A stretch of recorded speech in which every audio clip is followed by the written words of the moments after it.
विद्यार्थी मित्रों, तमाરું સ્વાગત છે ધોરણ 12 આંકડાશાસ્ત્ર ભાગ 2 ના અભ્યાસની સફરમાં તમારી સાથે છે રવિ સર। મિત્રો, છેલ્લે આપણે પ્રકરણ નંબર 5 વિકલનનો અભ્યાસ કરી રહ્યા છે અને આમ જોવા જઈએ તો આપણે આપણા સિલેબસ છે ને પૂર્ણતા તરફ લઈ જઈ રહ્યા છે। ખાસ કરીને છેલ્લે આપણે સીમાંત આમદની અને સીમાંત ખર્ચ આ વસ્તુનો અભ્યાસ છેલ્લે જોયો હતો અને ત્યાં સૈદ્ધાંતિકતા કેળવેલી હતી કે સીમાંત આમદની કોને કહેશું, કઈ રીતે મળે છે અને એનું વિધેય કઈ રીતે રચાય છે અને વિધેય રચવા માટે કોણ આધારભૂત છે। જ્યારે સીમાંત ખર્ચ માટે પણ એ જ રીતે સીમાંત ખર્ચ વ્યાખ્યાયિત પદ રચના શું છે, ઉપયોગ શું, અહીંયા વિકલન ઉપયોગી છે તો કઈ રીતે, સીમાંત ખર્ચનું વિધેય કઈ રીતે બને છે અને શેને આધારે બને છે। એકવાર પુનરાવર્તન લઈ લઈએ તો સીમાંત ખર્ચ અને સીમાંત આમદની માટે અહીં વિધેય માટે આપણી પાસે આવશ્યક વસ્તુમાં ખાસ આમદની માટે માંગની આવશ્યકતા રહેશે। માંગ કોઈ x એકમ હોય ત્યારે આમદની રચાય છે અને આમદની વિધેય જે છે એ p ગુણ્યા x તરીકે આવે છે, કારણ કોઈ પણ આવક જે છે એ વસ્તુના ઉત્પાદિત વસ્તુના વેચાણથી થાય છે અને ઉત્પાદિત વસ્તુ જે છે એને x એકમ લઈએ અને એના વેચાણ મૂલ્ય p થી દર્શાવીએ તો અહીંયા ઉપજતી માંગ એ ઉત્પાદિત એકમ જે છે એનું વેચાણ, પરંતુ એ ઉપજતી માંગને આધારે થશે તો અહીંયા માંગનો એકમ x અને એ જ વેચાણનો એકમ બને છે, એને ગુણ્યા p આપીશું એટલે આપણી આમદની r તૈયાર થાય છે। અને પ્રથમ વિકલન દ્વારા જે છે આપણે સીમાંત આમદની તૈયાર કરી શકીએ છીએ। એટલે કે બીજી રીતે કહીએ તો પ્રથમ વિકલન જે છે સીમાંત આમદની તૈયાર કરવા માટે ઉપયોગી છે। ખાસ બીજું હજી હતું સીમાંત ખર્ચ। તો સીમાંત ખર્ચ જે છે એ ઉત્પાદનના એકમો દ્વારા મેળવાતા આંકડાઓ જેમાં આપણે ખર્ચ કહેશું તો એ ખર્ચની સીમાંતતા લાવવા માટે ઉપયોગી છે અથવા મેળવવા માટે જે પ્રથમ વિકલન આપણે ઉપયોગી થશે। તો સીમાંત ખર્ચ કોની પર આધાર રાખે છે તો કે એના વિધેય માટે આપણે ઉત્પાદિત એકમ x ની આવશ્યકતા છે જેને આપણે વિધેય તરીકે વ્યાખ્યાયિત કરેલું હતું। તો અહીંયા સીમાંત ખર્ચ c માટે તમારા ઉત્પાદિત એકમ જે છે x ને આધારે તેનો ખર્ચ થશે, જેનું વિકલન જોવા જાય તો dc/dx દ્વારા લેવામાં આવશે। ઓકે, અને ઉદાહરણ પણ જોયું હતું પિઝા વાળું, યાદ છે કે નહીં, જેમાં પિઝાનો આપણને 3 પિઝાના માંગથી ઉપજતી આમદની એટલે કે બનતી કે મળતી આમદની જે છે એ મેળવવાનું કીધેલું હતું। તો અહીંયા કેટલી કિંમત ઉપજે છે, કેટલી આવક મળે છે એ વાત હતી। જ્યારે હવે અહીંયા એક ઉદાહરણ લેશું આપણે, ઉદાહરણ નંબર 28 અને ઉદાહરણ નંબર 29 તરીકે, ત્યારે સીમાંત આમદની અને ખર્ચ તરીકેનો જ ફરીથી ઉદાહરણ જે છે એનો અભ્યાસ લઈએ છીએ। તો વિદ્યાર્થી મિત્રો, અહીં ઉદાહરણ નંબર 28 છે ને પહેલા લઈએ તો રકમ જો કંઈક આ મુજબ આપેલી છે।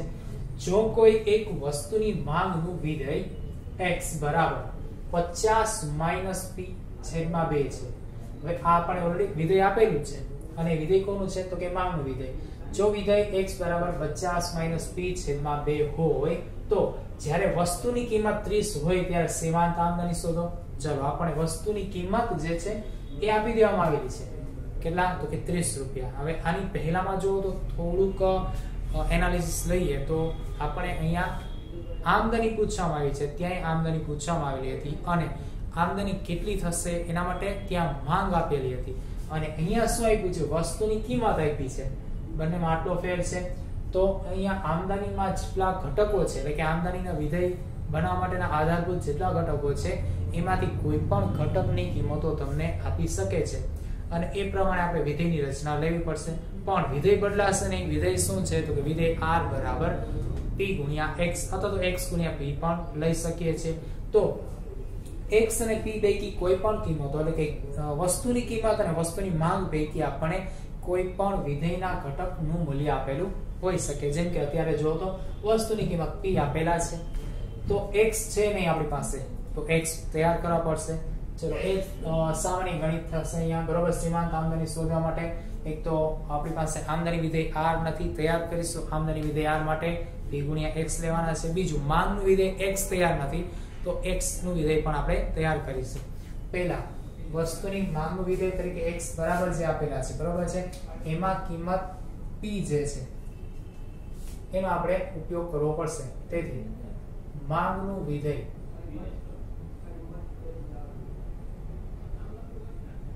x બરાબર 50 - p/2, જ્યાં શું કરીએ આપણે વસ્તુની કિંમતનું વિધેય તૈયાર કરીએ એટલે કે p નું વિધેય તૈયાર કરીએ તો તેથી 2x બરાબર 50 - p જ્યાં જો બે છેદમાં સામે લઈ ગયા ગાણિતિક પ્રક્રિયામાં અંશ આવે છે હવે -p સામે જશે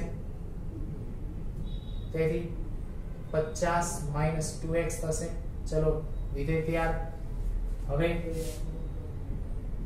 સીમાંત આમદની r બરાબર x ગુણ્યા p તો p નો વિધેય તૈયાર છે x નો વિધેય r આવ્યું જેનો ઉપયોગ કરી શકીએ છીએ આપણે x કેટલા છે તો કે x છે 50 - p છેદમાં 2 જ્યારે p કેટલા છે તો 50 - 2x ચલો આ બેમાંથી કોઈ પણ એકનો ઉપયોગ આપણે અહીં લઈ શકીએ છીએ અથવા તો આપણી પાસે કદાચ p ની કિંમત છે તો p ની કિંમત મૂકવી ક્યાં જેમ કે જો આ વસ્તુની કિંમત p છે તો એને મૂકવી પડશે તો ક્યાં મૂકવી એના માટે આપણે શું કર્યું છે ત્યારે x વિધેય જે છે માંગનું વિધેય એનો ઉપયોગ કરેલો છે એનો ઉપયોગ કરીને આપણે x ની કિંમત મેળવી શકીશું એટલે માંગ કેટલી છે જાણી શકીશું અને જ્યારે માંગ મળશે ત્યારે તમે જાણો છો કે આમદની વિધેય જે છે એનો ઉપયોગ લઈ શકાશે એટલે કે x ગુણ્યા p છે એમાં આપણે x ની કિંમત મૂકી શકીએ છીએ ચલો તો હવે અહીંયા p ની કિંમત મૂકી દઈએ 50 - 2x સાદુરૂપ લઈએ 50 ગુણ્યા x કરો 50x માઈનસ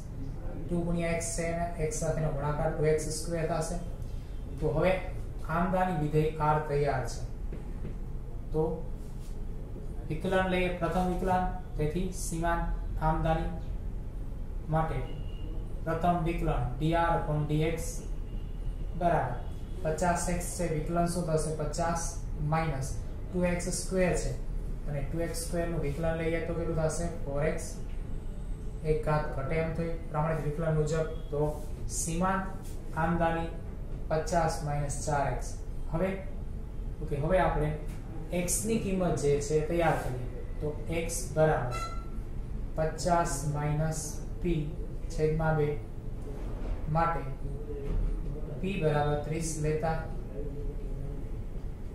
તો 50 - p તેથી x બરાબર 50 - 30 છેદમાં 2 ચલો હવે 50 માંથી 30 થશે 20 ભાગ્યા 2 કરો તો 10 તો x એ માંગ છે તેથી 10 એકમની માંગ હશે ત્યારે તમારી કિંમત કેટલી છે પ્રતિ એકમની 30 છે હવે એને આપણે આમદની વિધેયમાં મૂકી દઈએ તો x બરાબર 10 ને dr/dx માં મૂકતા તો શું થશે અહીંયા 50 - 4x છે તેથી dr/dx બરાબર 50 - 4 ગુણ્યા કેટલા 10 તો કેટલા થશે 40 અને વધે છે કેટલા 10 તો અહીંયા તમારી પાસે રહેલા પ્રત્યેક એકમ જે છે એમાં આમદની આવક કેટલી તો કે ₹10 ઉપજે છે ક્યારે પરંતુ તમે અહીંયા જુઓ તો 11મો એકમ જે છે એનું માંગ એટલે કે 11મા એકમની માંગ થાય ત્યારે તમને આમદની પ્રત્યેક એકમ દીઠ કેટલી તો કે ₹10 ઉપજે છે ચલો તો અહીંયા આપણી આમદની થઈ ગઈ ₹10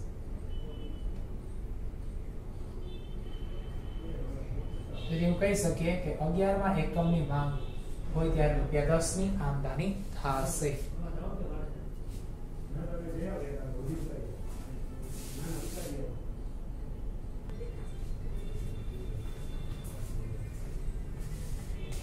ચલો હવે લઈએ ઉદાહરણ નંબર 29 એમાં રકમ જો આ મુજબ કઈ આપેલી છે એક વસ્તુના x એકમોના ઉત્પાદનના ખર્ચનું વિધેય c બરાબર 5x² + 6x + 2000 છે જ્યારે ઉત્પાદન 50 એકમો હોય ત્યારે સીમાંત ખર્ચ શોધો જો અહીંયા આમદની આપેલી હતી સીમાંત આમદની શોધો જ્યારે અહીંયા આપેલું છે સીમાંત ખર્ચ ચલો તો સીમાંત ખર્ચ શોધવા માટે ખર્ચનું વિધેય છે તો ખર્ચનું વિધેય ખાસ જો આપી દીધેલું છે કેટલું આપ્યું છે 5x² + 6x + 2000 હવે આ વિધિનો ઉપયોગ કરીને સીમાંત ખર્ચ તૈયાર કરીશું ઉપરાંત આપણે એક પ્રશ્ન પૂછેલો છે કે ઉત્પાદન 50 એકમ હોય ત્યારે ઉત્પાદન x આપેલો છે એ સીમાંત ખર્ચનું પ્રથમ વિકલન મેળવી લઈએ ત્યારે આપણને 50 એકમ જે છે એનો ખર્ચ તૈયાર થતો જોવા મળશે ચલો તો અહીંયા સૌપ્રથમ ખર્ચનું વિધેય લખીશું.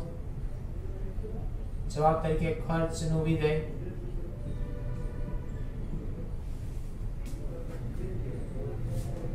c છે, તો c બરાબર 5x વર્ગ પ્લસ 6x પ્લસ 2000.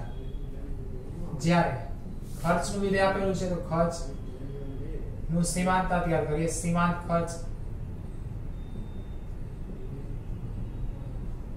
ખર્ચ માટે પ્રથમ વિકલન થશે dc/dx. x ની પદાવલી x ને સાપેક્ષે વિકલન 5x વર્ગ જેનું વિકલન 10x પ્લસ 6x નું વિકલન 6, 2000 નું વિકલન થશે 0. પ્રમાણિત વિકલિત સ્વરૂપ મુજબ 10x પ્લસ 6. ચલો હવે અહીંયા જે વિકલન આવેલું છે એ ખર્ચનું વિકલન છે, પ્રથમ વિકલન છે. એટલે સીમાંત ખર્ચ તૈયાર થયો કહેવાશે.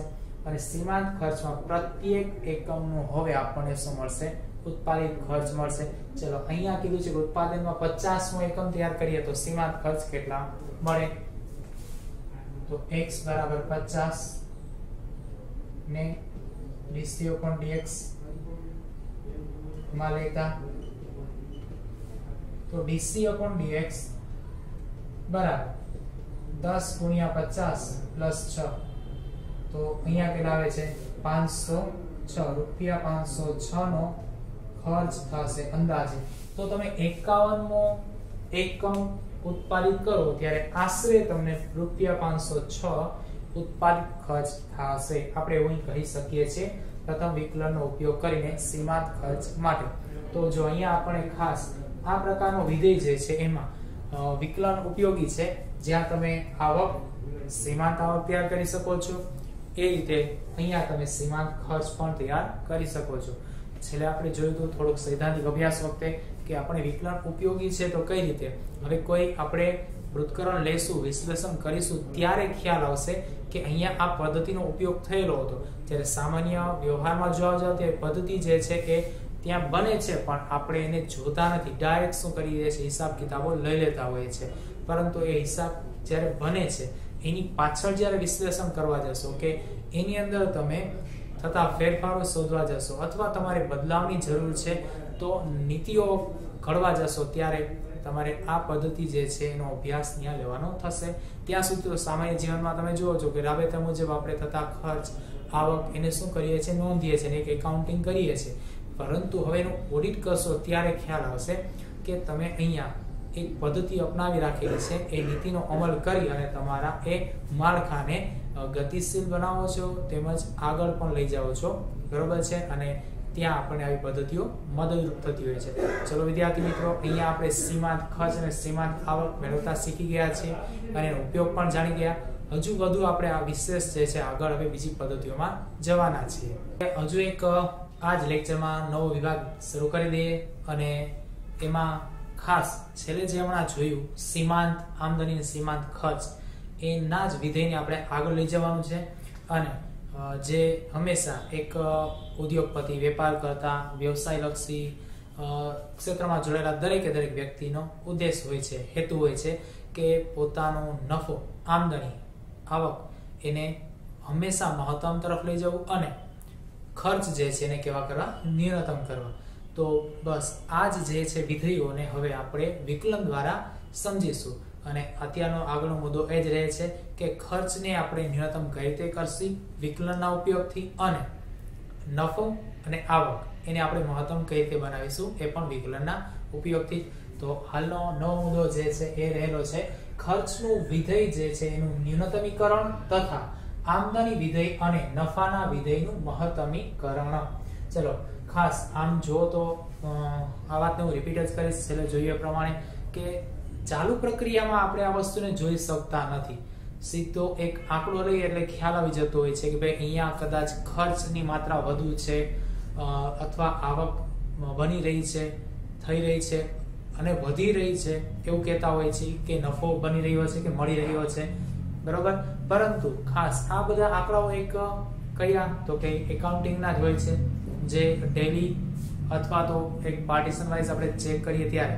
પરંતુ હવે એક તમે જ્યારે તમારું આખું એક એકાઉન્ટિંગ ઊભું કરી અને છેલ્લે જ્યારે તમારા એનાલિસિસ પાર્ટમાં પહોંચો છો ત્યારે તમને તમારા વ્યવસાય કે ધંધાના એ છેલ્લા સમયની એક ખાસ પૃથ્થકરણની આવશ્યકતા હોય છે અને એ જ નવી અમલવારીમાં લેવાની નીતિ જે છે એની રચના તમારે ઘડવામાં કે એને ઘડતર રૂપ માટે આવી પદ્ધતિઓ આવશ્યક હોય છે અને ઉપયોગી પણ હોય છે. તો હવે આપણે આગળ અત્યારે જે અભ્યાસ કરીશું એ ખરેખર એક પ્રકારની ચાલુ પદ્ધતિ જે છે એની અંદર બનતી પ્રક્રિયા એનો એકદમ ઊંડાણપૂર્વકનો વિશેષ જેને કહેશું અભ્યાસ એવો જ આ અભ્યાસ રહેલો છે, જેમાં એક નાનકડો પેલા અભ્યાસ લઈએ કે જે કઈ બાબતથી અસંયુક્ત હતો અને આગળ ગઈ તો ઉપયોગી છે. પછી તો ખાસ અહીં ગાણિતિક પ્રક્રિયા છે. હા, એક વસ્તુ યાદ અપાય મિત્રો કે આપણે કોઈ બાબતને અહીંયા અર્થઘટન તરીકે કે અર્થ કે વ્યાખ્યા તરીકે કાંઈ યાદ રાખવાનું નથી, ફક્ત સમજૂતી માટેના થોડાક શબ્દો જે છે એ જોઈ લઈએ. બાકી તો હમણાં આગળ જે વિધેયનો ઉપયોગ કર્યો તો એ જ વિધેય આપણને પ્રક્રિયામાં મદદરૂપ થશે. અને એની પહેલા જે તમે પ્રક્રિયા જોઈ ગયા એટલે કે પદ્ધતિ જોઈ ગયા જે હતી તમારા સ્થિર બિંદુ શોધવાની, વિધેયને મહત્તમ કે ન્યૂનતમ બનાવે છે એ નક્કી કરવાની અને એનું મહત્તમ મૂલ્ય અને ન્યૂનતમ મૂલ્ય તૈયાર કરવાની, બરોબર. તો એ અને આ નવા વિધેય જે શીખ્યા છો બંનેને આપણે મર્જ કરીશું અને ફરીથી એક શું કરીશું, મહત્તમીકરણ અને ન્યૂનતમીકરણ તૈયાર કરીશું. ચલો તો થોડા ઘણા આપણે આ વિષયના શાબ્દિક રચનાને ધ્યાનમાં લઈએ તો ખાસ કરીને જુઓ ભાઈ, વ્યવહારમાં હંમેશા ઉત્પાદનમાં થતો ખર્ચ એ ન્યૂનતમ થાય તેમજ ઉત્પાદિત એકમોના વેચાણથી થતી આમદની મહત્તમ થાય તેવા પ્રશ્નનો ઉકેલ લેવાતો હોય છે. ખાસ એક આ પ્રશ્ન છે અને એનો ઉકેલ લેવાતો હોય છે. તેમજ શું થતું હોય છે કે આવી નીતિઓ ઘડાતી હોય છે. આવી એટલે કે ભાઈ ખર્ચને ન્યૂનતમ કઈ રીતે કરવા અને ઉત્પાદિત એકમોના વેચાણથી થતી આમદનીની વાત છે અહીંયા, એને આપણે કઈ રીતે મહત્તમીકરણ તરફ લઈ જવું કે નફો કહેતા મહત્તમીકરણ તરફ લઈ જવું. ખાસ આ શબ્દને સમજો. જો અહીંયા એવું કીધેલું છે ઉત્પાદિત એકમોના વેચાણથી, એટલે દરેક વખતે તમે જે આવક મેળવો છો એ આવકમાં કોઈને કોઈ ઉત્પાદન થયેલું હોવું જોઈએ. પછી એ કદાચ તમારું ઉત્પાદન ફિઝિકલી હોઈ શકે છે, બરોબર, એટલે કે તમે એ ઉત્પાદિત એકમોને જોઈ શકો છો, અથવા તો એ ઉત્પાદન થાય છે, બરોબર, એ કોઈ ફિઝિકલી સ્વરૂપ ધરાવતું નથી એટલે કે વાસ્તવિક સ્વરૂપ ધરાવતું ન હોય, પરંતુ તેની સીધી જ આપણને પરિણાત્મક અસરો જોવા મળતી હોય તો એ વસ્તુ અહીંયા લઈ શકાશે, એનો ઉપયોગ પણ જોઈ શકાશે. ખાસ કરીને જો તમે એમ કહેશો માંગ, તો માંગ એ આપણે જ્યારે ઉપયોગમાં લઈએ છીએ ત્યારે એક શબ્દ તરીકે આવે છે અને એ કેટલા બધા વિશાળ ક્ષેત્રને વ્યાખ્યાયિત કરી દે છે. પરંતુ હવે એને સમજવા માટે પ્રેક્ટિકલી જાશો તો ખરેખર તમારે શું કરવું પડશે, કોઈ વસ્તુને આધાર બનાવવી પડશે, જેનું ઉત્પાદન લેવું પડે, જેનું વેચાણ લેવું પડે. વેચાણ થયા બાદ તમારે એનું પૃથ્થકરણ કરશો ત્યારે ખ્યાલ આવશે કે ભાઈ વસ્તુની જરૂરિયાત હતી એટલા માટે વસ્તુ જે છે એ બજારમાં વેચવા માટે આવે છે અને વેચવા માટે આવે છે ત્યારે ગ્રાહક એક વસ્તુ ખરીદે છે તો એની માંગ પૂરી થઈ સંતોષાણી. આવું એક માંગ શબ્દ જે છે માળખું પૂરું કરી બતાવે છે.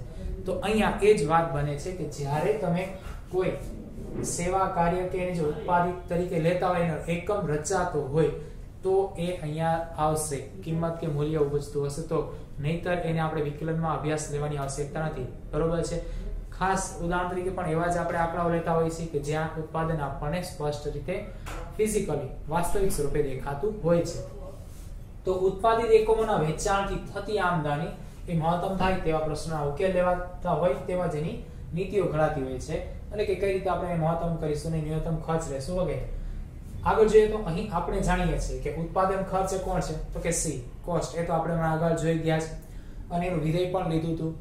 જ્યારે ઉત્પાદિત એકમના વેચાણથી થતી આમદની એ આર, રેવન્યુ, જેમાં તમે છેલ્લે જોયું માર્જિનલ રેવન્યુ અને માર્જિનલ કોસ્ટ એટલે કે સીમાંત ખર્ચ અને સીમાંત આમદની.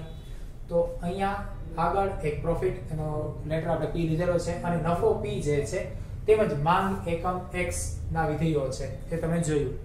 તો આ જે વિધેયો છે એનું આપણે વિકલન કરતા હતા અને આ વિધેયોના વિકલનના ઉપયોગથી શું કર્યું તો કે ન્યૂનતમ અથવા મહત્તમ ક્યારે થાય છે એ પણ નક્કી કરીને જાણ્યું હતા, નક્કી કરી શક્યા. એના માટે આપણે જોયું હતું કે ભાઈ વિધેય મહત્તમ કે વિધેય ન્યૂનતમ ક્યારે થાય છે, બરાબર.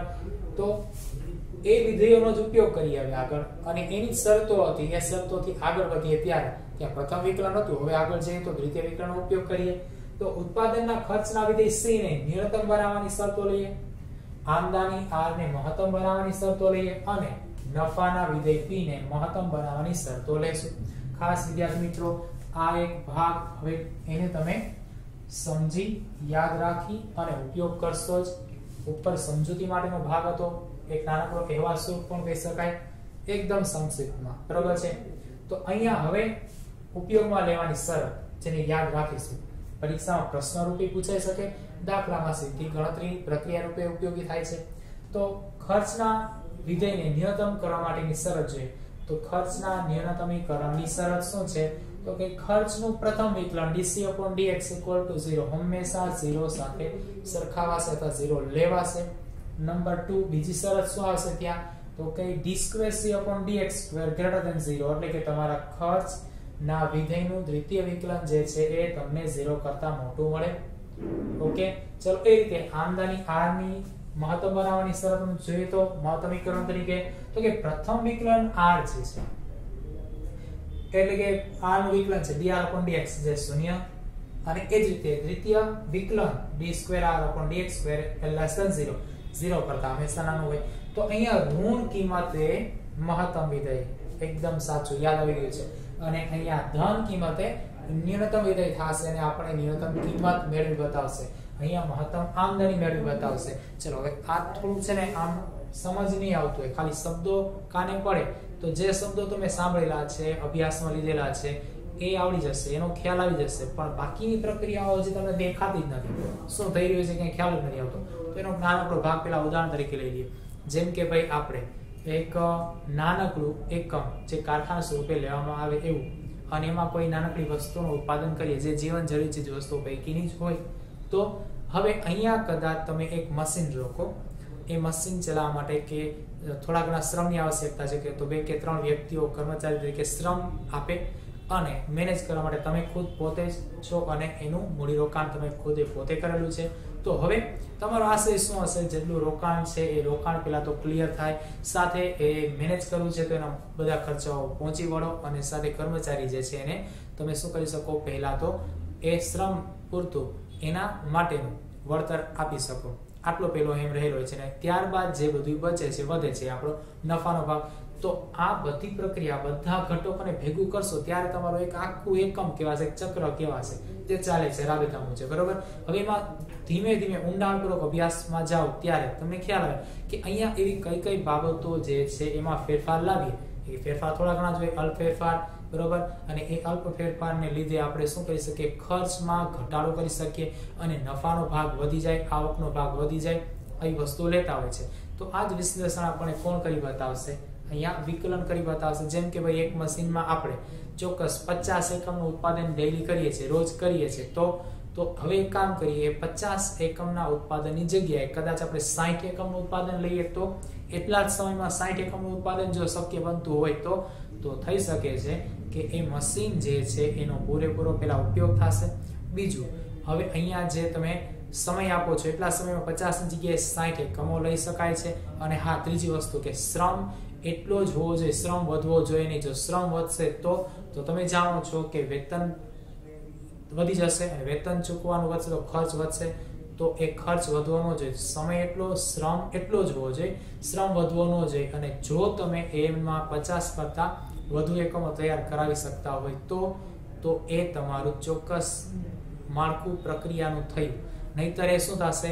અલ્પ ફેરફાર નહીં, વિશાળ ફેરફારો થઈ જશે અને એ અનિયમિતતા રચે છે.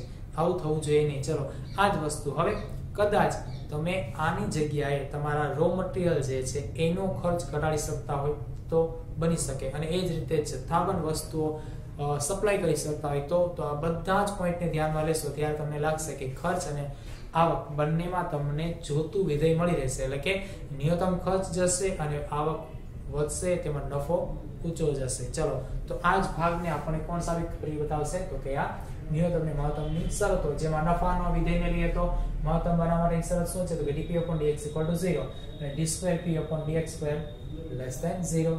તો એ મહત્તમ આમદની અને નફા બંનેના શરતો સરખા છે. ચલો વિદ્યાર્થી મિત્રો, આ વસ્તુને એકવાર ધ્યાનથી પુનરાવર્તિત કરી સમજી યાદ રાખીને આવશો. હવે જ્યારે નવા લેક્ચરમાં આવશો ત્યારે આપણે હવે મહત્તમીકરણ અને ન્યૂનતમીકરણના ઉદાહરણો લેશું. ત્યાં સુધી મિત્રો આવજો.